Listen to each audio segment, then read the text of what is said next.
Hi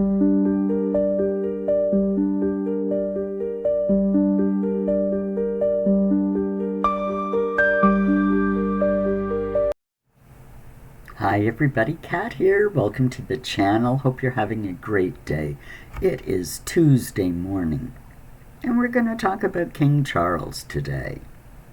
Now, we know King Charles, way back decades, he's been known for his enthusiasm for all things organic and natural, farming, livestock and crops. All of these organics, right? And you can even buy some of the King's organics. Duchy Originals. You can get them at the farm shops, at the estates and castles, as well as in a high-end grocery in the UK, right? And we've all seen pictures of it, especially with Meghan's jam scam and all of that. So yeah, the king understands, and the royal family, they have their own estates that are, rife with deer. They have their own livestock and cows and dairy and chickens, and they raise their own food, their own crops, their own gardens. Yeah. They eat totally organic. Yeah. That's the way everybody should be eating. For health. Absolutely. The king promotes it. Isn't that a good thing? So you would think, with the influence that we know he has with his government, things would be going in a different direction. But look at what's happening. Look at the kind of stuff that we see what's happening. With all this talk, everybody now knows about GMO foods. Everybody's heard of that now. Well, here's the thing. And, we talk about the king. Oh, yeah, the original Mr. Natural Fibers, everything organic, sustainable clothing. Sure. Well, why is Britain, why is the rest of the Commonwealth where they're at now? Because I tell you, every bill, every act, every law in the UK and the wider Commonwealth must receive royal assent to be enacted. So the king is well aware, presumably in favor of all of this business. So how can a guy who's the leader of the Commonwealth, millions of subjects, over 1 billion, I think, billions of subjects, and he's all about organic farming and natural food and natural fibers, yet he's allowing his subjects access to farming, access to clean water, access to chemical-free crops. All of this, he's allowing it to happen, and you gotta wonder why. Well, he's a member of the World Economic Forum. Yeah, he's a mother weffer. He's one of the original mother weffers. Their agenda is to restrict you from all of these things. Oh yeah, Klaus Schwab, he says, he wants to ban backyard gardens, family gardens, in the name of climate change, in the name of carbon, reduction. He's a maniac. It's not about climate change. It's about control. They want you, they want to control what you get to eat. They don't want you to have any control of anything. That's what it's about. So Mr. Natural Fibers, King Charles III, who doesn't eat anything that isn't the best of the best, natural, organic, and... Well, here we go, and here's something I bet you didn't know. Back in early 2023, March 23rd, in fact, 2023, the King granted royal assent to the Genetic Technology Breeding Act, opening the door to gene-edited food in the UK. The bill uses the term quote-unquote precision bred organisms rather than the term we've come to know, GMO, genetically modified organism. Everybody knows what that means now.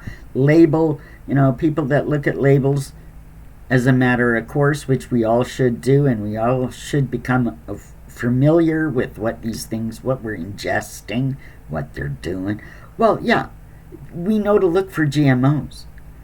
Well, they've changed the name on you. It's now precision bred organisms. They could reduce that to PBO. Nobody knows what to look for. Nobody knows what that means. And that's the way they do it, to confuse you, even the vigilant label readers, And the powers that be can now say that this stuff is, they can label GMO free. Because it's not called GMO anymore. This is how they get around this stuff and confuse you, because the terminology has changed. And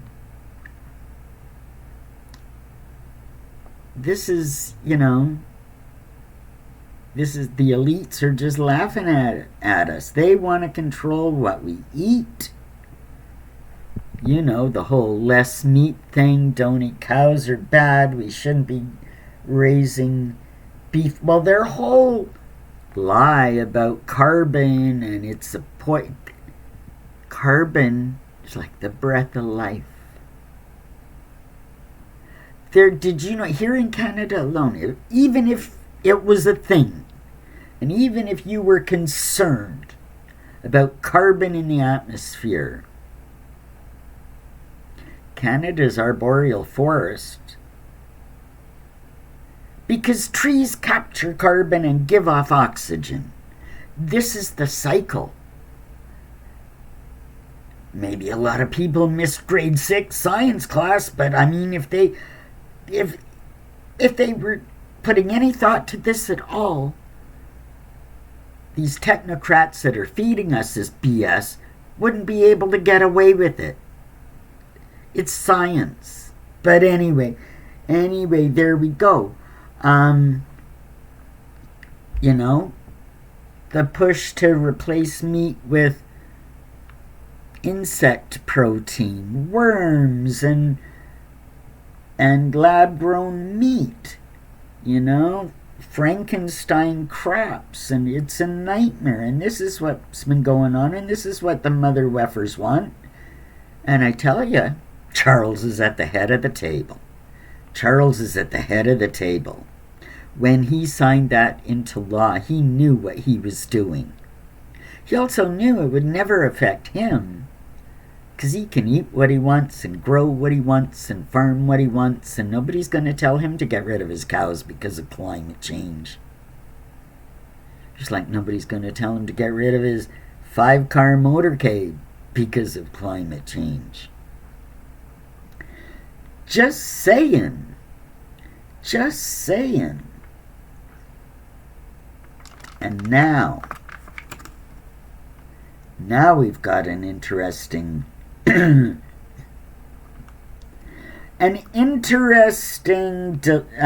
that's happening.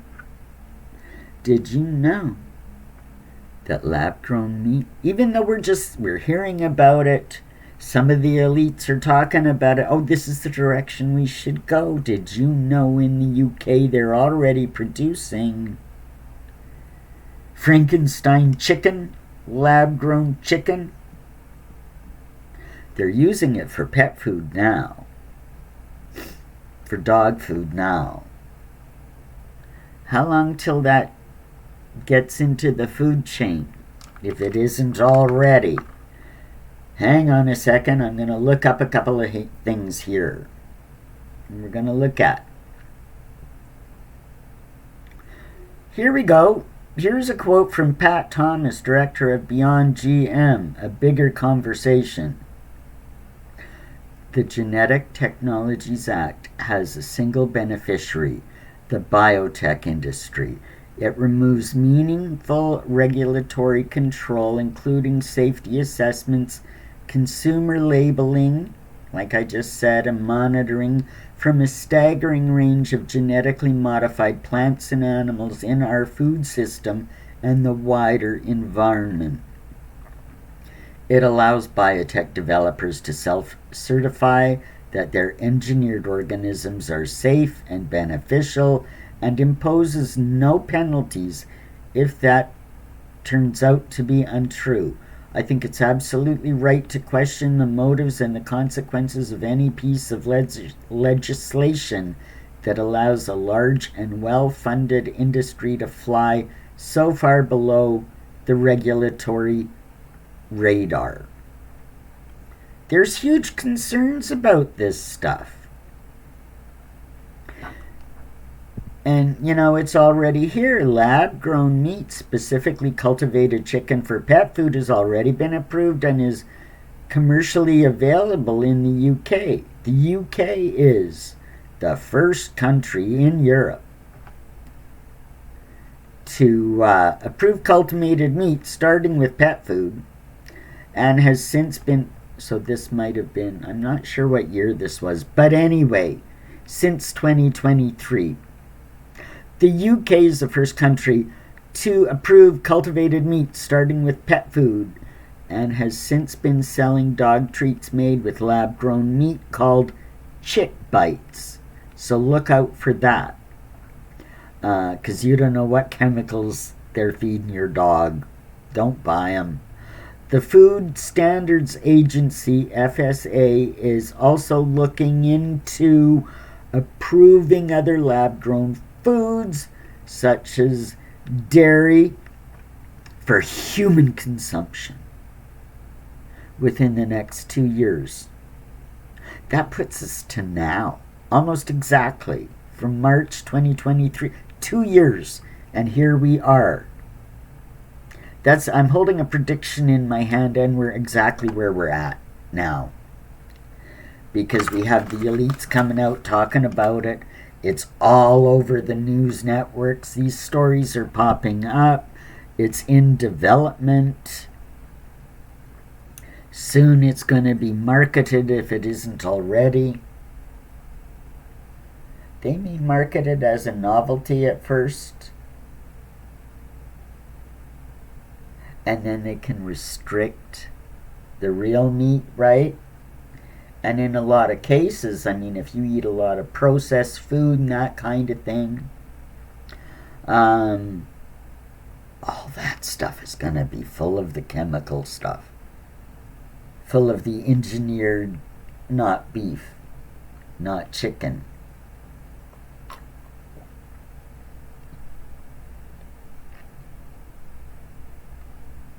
And our king, Mr. Organic Farming, Mr. Natural Fibers, Sustainable Living,